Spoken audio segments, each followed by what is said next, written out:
আসসালামু আলাইকুম। আজ আমরা কোয়ান্টাম সংখ্যা সম্পর্কে আলোচনা করব। প্রথমে আমরা জেনে নিব কোয়ান্টাম সংখ্যা কি। পরমাণুর ইলেকট্রন কক্ষপথের আকার, আকৃতি, বিন্যাস প্রকরণ এবং নিজ অক্ষের চতুর্দিকে ইলেকট্রনের আবর্তনের দিক প্রকাশক সংখ্যাসমূহকে কোয়ান্টাম সংখ্যা বলে। কোয়ান্টাম সংখ্যা 4 প্রকার। নাম্বার 1, প্রধান কোয়ান্টাম সংখ্যা। পরমাণুতে কোনো একটি ইলেকট্রন কোন প্রধান শক্তিস্তরে উপস্থিত থেকে নিউক্লিয়াসের চারপাশে আবর্তনশীল রয়েছে তা প্রকাশের জন্য যে কোয়ান্টাম সংখ্যা ব্যবহৃত হয় তাকে প্রধান কোয়ান্টাম সংখ্যা বলে। ইহাকে n দ্বারা প্রকাশ করা হয়। n = 1, 2, 3, 4 ইত্যাদি হয়ে থাকে। পরমাণুর নিউক্লিয়াসের চারপাশে প্রথম প্রধান শক্তিস্তরের জন্য n = 1, দ্বিতীয় প্রধান শক্তিস্তরের জন্য n = 2, তৃতীয় শক্তিস্তরের জন্য n = 3, চতুর্থ শক্তিস্তরের জন্য n = 4 ইত্যাদি হয়ে থাকে। বিজ্ঞানী বোর প্রধান শক্তিস্তরগুলোকে বৃত্তাকার হিসাবে অভিহিত করেন। বোর কক্ষপথে ইলেকট্রনের কৌণিক ভরবেগ mvr = nh/2π, যেখানে n = 1, 2, 3 ইত্যাদি s প্লাঙ্কের ধ্রুবক। এখন আমরা সহকারী কোয়ান্টাম সংখ্যা সম্পর্কে আলোচনা করব। বোর মডেল অনুসারে উত্তেজিত হাইড্রোজেন পরমাণুর এক শক্তি স্তর থেকে অপর শক্তি স্তরে ইলেকট্রনের প্রতিটি ধাপান্তরের জন্য একটি করে বর্ণালী রেখা পাবার কথা, কিন্তু উচ্চ শক্তিসম্পন্ন বর্ণালী বীক্ষণের সাহায্যে পরীক্ষা করে দেখা যায় প্রতিটি বর্ণালী রেখা একাধিক সূক্ষ্ম বর্ণালী রেখা নিয়ে গঠিত। এসব সূক্ষ্ম রেখার গঠন বোর মডেল ব্যাখ্যা করতে পারে না। পরবর্তীতে হাইড্রোজেন পরমাণুর বর্ণালীর সূক্ষ্ম গঠনের কারণ হিসাবে বিজ্ঞানী সুমারফিল্ড বৃত্তাকার কক্ষপথ ছাড়াও উপবৃত্তাকার কক্ষপথের অস্তিত্ব কল্পনা করেন।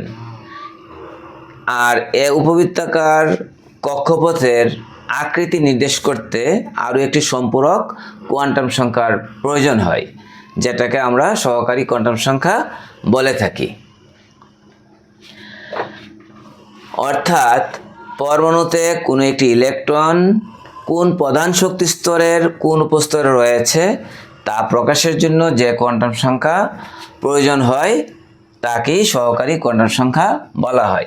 সহকারী কোয়ান্টাম সংখ্যাকে L দ্বারা প্রকাশ করা হয়। L = 0, 1, 2 ইত্যাদি থেকে শুরু করে n-1 পর্যন্ত হয়ে থাকে। অর্থাৎ n = 1 হলে, অর্থাৎ প্রথম শক্তি স্তরের জন্য L = 0, অর্থাৎ প্রথম প্রধান শক্তি স্তরে উপস্তরের সংখ্যা হবে একটি, যা হলো 1s, অর্থাৎ 1s এর জন্য n = 1, L = 0। আবার দ্বিতীয় প্রধান শক্তি স্তরের জন্য n = 2। তো n = 2 হলে তখন L = হবে 0, 1, অর্থাৎ দ্বিতীয় প্রধান শক্তি স্তরে উপস্তরের সংখ্যা হবে দুটি, যাহা যথাক্রমে 2s এবং 2p। 2s এর জন্য n = 2, L = 0, 2p এর জন্য n = 2, L = 1। আবার তৃতীয় প্রধান শক্তি স্তরের জন্য n = 3, আর n = 3 হলে L = হবে 0, 1 এবং 2, অর্থাৎ তৃতীয় প্রধান শক্তি স্তরে উপস্তরের সংখ্যা হবে 3টি, যে 3টি উপস্তর যথাক্রমে 3s, 3p এবং 3d। 3s এর জন্য n = 3, l = 0, 3p এর জন্য n = 3, l = 1, 3d এর জন্য n = 3, l = 2। অনুরূপভাবে চতুর্থ শক্তি স্তরের জন্য n = 4, যেখানে l = 0, 1, 2 এবং 3। পাশাপাশি উপস্তরগুলো যথাক্রমে চতুর্থ শক্তি স্তরের উপস্তরের সংখ্যা হলো 4টি। এই 4টি উপস্তর হলো 4s, 4p, 4d এবং 4f। 4s এর জন্য n = 4, l = 0, 4p এর জন্য n = 4, l = 1, 4d এর জন্য n = 4, l = 2, 4f এর জন্য n = 4, l = 3। এখন সোমারফিল্ডের ধারণা অনুসারে প্রতিটি প্রধান শক্তি স্তরে উপস্থিত উপস্তরগুলোর অবস্থান এবং আকৃতি বুঝিয়ে বলছি।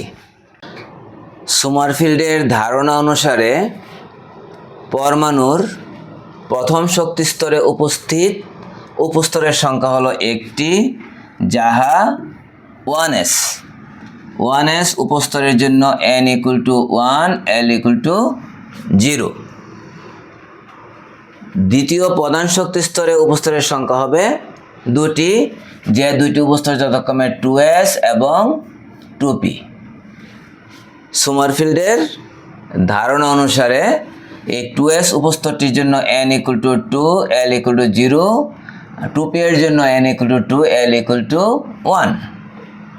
এবং তৃতীয় প্রধান শক্তি স্তরে উপস্তরের সংখ্যা হলো 3টি, যে 3টি উপস্তর যথাক্রমে 3s, 3p এবং 3d। 3s এর জন্য n = 3, l = 0, 3p এর জন্য n = 3, l = 1, 3d এর জন্য n = 3, l = 2। এবং চতুর্থ প্রধান শক্তি স্তরে সোমারফিল্ডের মডেল অনুসারে এখানে উপস্তরের সংখ্যা হলো 4টি, যে 4টি উপস্তর যথাক্রমে 4s, 4p, 4d এবং 4f। 4s এর জন্য n এর মান 4, l এর মান 0, 4p এর জন্য n এর মান 4, l এর মান 1, 4d এর জন্য n এর মান 4, l এর মান 2, 4f এর জন্য n এর মান 4 এবং l এর মান হলো 3।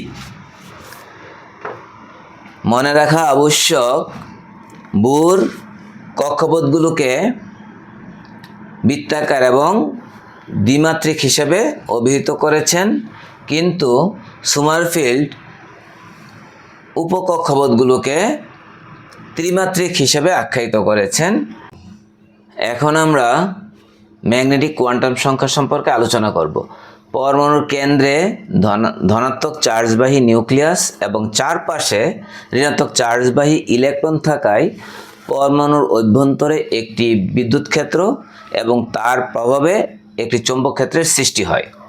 চৌম্বক ক্ষেত্রের প্রভাবে ইলেকট্রন কক্ষপথের ত্রিমাত্রিক দিকবিন্যাস বা ওরিয়েন্টেশন ঘটে। পদার্থবিজ্ঞানী পিটার জিমেন লক্ষ্য করেন যে পরমাণু চৌম্বক ক্ষেত্র দ্বারা প্রভাবিত হয় এবং পরমাণুর বর্ণালীর প্রতিটি সূক্ষ্মরেখা আরও সূক্ষ্মতর একাধিক রেখায় বিশ্লিষ্ট হয়।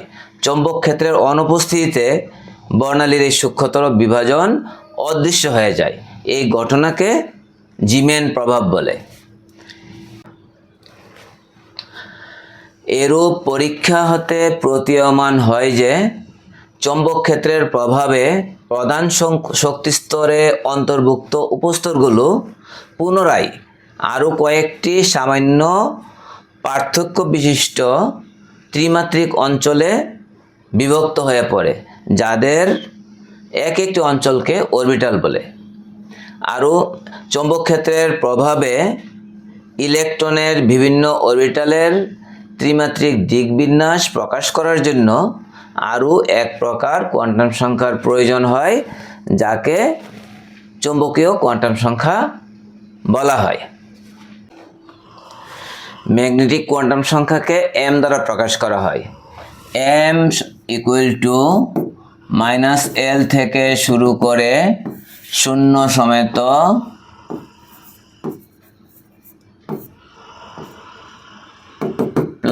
+L পর্যন্ত হয়ে থাকে, অর্থাৎ যখন L = 0 তখন আমরা বলতে পারি m = 0। যখন L = 0 তখন m = 0, কারণ হলো m = -0, 0 + 0 মানে শুধু 0ই হবে। এটার অর্থ হলো L = 0 হলো s উপস্তরের জন্য, m = 0, অর্থাৎ বোঝা গেল যে এখানে s উপস্তরে উপস্থিত অরবিটালের সংখ্যা হলো একটি। m এর প্রতিটি মান এক একটি অরবিটালকে প্রকাশ করে। যখন L = 1 তখন m হবে -1, 0, +1। L = 1 হলো p উপস্তরের জন্য এবং p উপস্তরে উপস্থিত অরবিটালের সংখ্যা হলো 3টি, কারণ m এর মান 3টি হলে এখানে অরবিটালের সংখ্যা হবে 3টি। একইভাবে L যখন 2, আর L = 2 হলো d উপস্তরের জন্য, L = 2 হলে m আমরা পাবো -2, -1, 0, +1 এবং +2। -L থেকে শুরু করে +L পর্যন্ত, -2 থেকে +2 পর্যন্ত। এখানে -2 এর পরে -1, তারপরে 0, তারপরে +1, তারপরে +2 হবে। এই ক্ষেত্রে আমরা বুঝতে পারলাম L এর মান 2 হয় d উপস্তরের জন্য এবং d উপস্তরে উপস্থিত অরবিটালের সংখ্যা হবে 5টি, কারণ m এর মান 5টি। একইভাবে L = যখন 3 তখন m পাওয়া যাবে -3, -2, -1, 0, +1, +2 এবং +3। L = 3 হলো f উপস্তরের জন্য এবং m এর মান হলো এখানে 60টি। এই 60টি m এর মান প্রমাণ করে যে f উপস্তরে উপস্থিত অরবিটালের সংখ্যা হবে 60টি। নিশ্চয়ই বিষয়টি বুঝতে পেরেছ। এখানে আমরা কিভাবে উপস্তরের পাশাপাশি উপস্তরে উপস্থিত অরবিটাল সংখ্যা এখান থেকে জানতে পারি।